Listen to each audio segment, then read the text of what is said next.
최저생계비 자체를 이렇게 추가 생계비로 올려주니까 한 달에 내는 금액이 102만 원이 추가가 돼서 144만 원이 되는 거예요.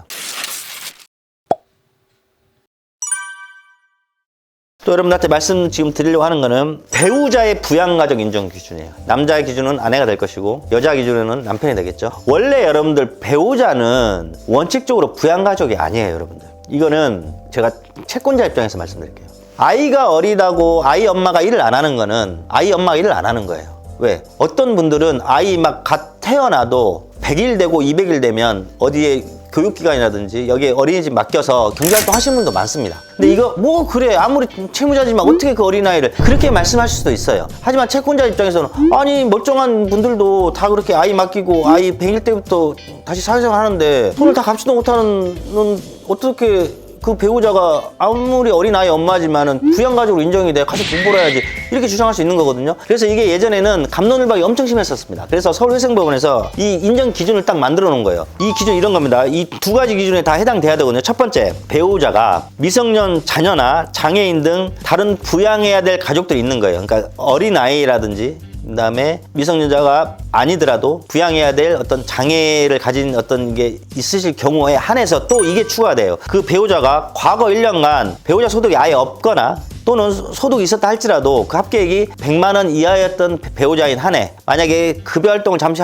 하셨다면 과거 1년 동안에 500만 원 이하를 벌었던 두 가지가 다 인정이 되는 경우 한해서 또 반드시 인정해 준다는 게 아니라 이런 경우는 배우자도 예외적으로 부양가족을 인정해 주겠답니다. 근데 실무를 보면 지방법원에서는 절대 상상할 수도 없는 일이고 서울회생법원에서 인정되는 걸 보면 이것도 채무자 자체가 이 원금 대비 갚는 변제율 자체가 굉장히 높은 경우에 한해서 배우자를 부양가족을 조금 인정해 주는 편입니다. 어쨌든 그래도 인정 기준이 명확하죠. 서울회생법원. 지방법원에는 이런 인정 기준도 없습니다. 인정 거의 안 된다고 보시면 되고요. 그 다음에 이번에 또 말씀드릴 거는 예전부터 이런 게 또 문제였단 말이에요. 고3인 아이가 신청 채무자가 올해 개인회생 신청을 했다고 올해 성인이 됐어요. 그러면 그 몇 개월 차이, 1년 차이에 얘가 미성년자일 때 얘는 부양가족이었고 몇 개월 지나니까 고3을 졸업하면 곧바로 다 돈을 먹는 건 아니잖아요. 대학교도 갈 수도 있고 그 다음에 대학교를 못 가더라도 곧바로 취업하는 건 아니잖아요. 취업하기까지 어느 정도 준비가 필요했고 그래서 이런 경우에 이런 친구들, 이 경계선상에 있는 친구들의 부양가족 인정 여부 이것도 갑론을박이 있었습니다. 근데 이게 이제 작년인가 재작년인가 확고하게 기준이 들어왔어요. 이게 서울회생법은 항상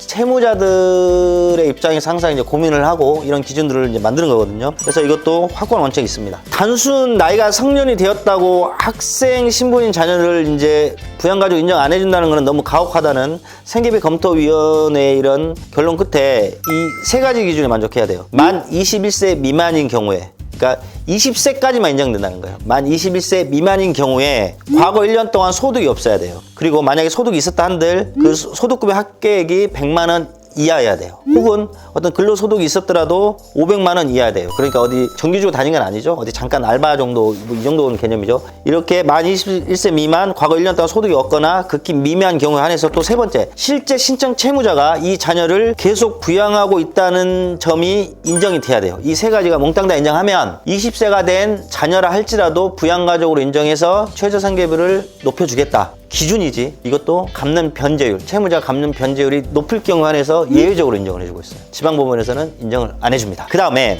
이제 논쟁이 있는 게 뭐냐면 고소득자예요. 고소득자.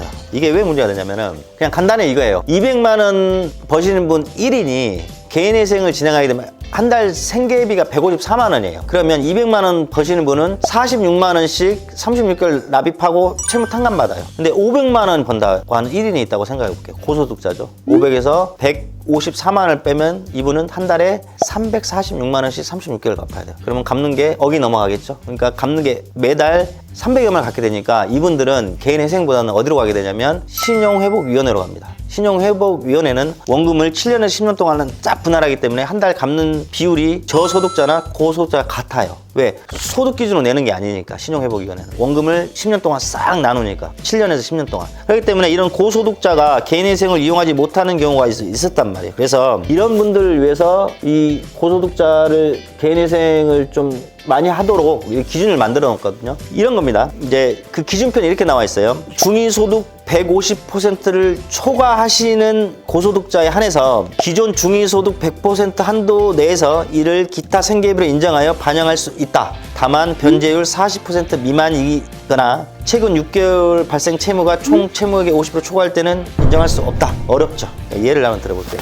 이런 거예요. 어떤 A라는 어떤 신청 채무자가 있다고 가정할게요. 이분이 한 달에 400만 원을 벌어요. 400만 원. 이제 400이면 여러분들 중위소득보다 한참 높습니다. 고소득자입니다. 지금 2020년도 1위는 여러분들 1인 중위소득이 얼마냐면 256만 원이에요. 그런데 이 250만 원의 기준으로 1인 최저생계비가 154만 원이 책정이 돼요. 그러면 방금 고소득자 추가생계비 기준이 없었다면 이 400만 원 버시는 분은 얄짤없습니다. 400만 원에서 한 달 생계비 154만 원을 공제하면 246만 원씩 36개월을 변제해야 돼요. 이렇게 되니까 개인회생을 안 하려고 했던 거예요. 그런데 방금 전에 말씀드린 그 기준은 뭐냐면 400만 원 버시는 분을 최저 생계비를 154만 원 1인으로 보지 말고 1인 중위소득 256만 원으로 보자 이거예요. 최저 생계비 자체를. 그러면 400에서 256만 원을 공제하면 이분은 한 달에 변제금이 얼마 되냐면 144만 원이 되는 거예요. 그럼 방금 전에 이렇게 추가 생계비를 인정해주지 않으면 246만 원을 냈던 분이 최저 생계비 자체를 이렇게 추가 생계비로 올려주니까 한 달에 내는 금액이 102만 원이 추가가 돼서 144만 원이 되는 거예요. 좀 어렵죠?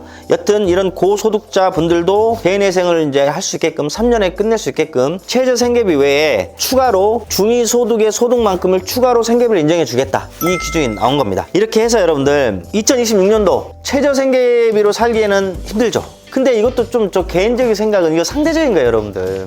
내가 어떻게 사느냐에 따라서 이 돈이 아주 작을 수도 있고 많을 수도 있고 부족할 수도 있고 여튼 이런 것들을 다 고민해서 서울회생법원에서 2026년 1월 1일부터 적용시키고 있습니다. 주거비, 의료비, 교육비, 배우자 부양가족, 성인 부양가족, 고소득자 추가생계비를 추가로 인정해주고 있으니까요. 기왕 신청하실 분들은 이것까지 꼼꼼히 확인하셔서 한 달에 내가 생활할 수 있는 생활비를 넉넉하게 확보하시기 바랍니다. 재무 고민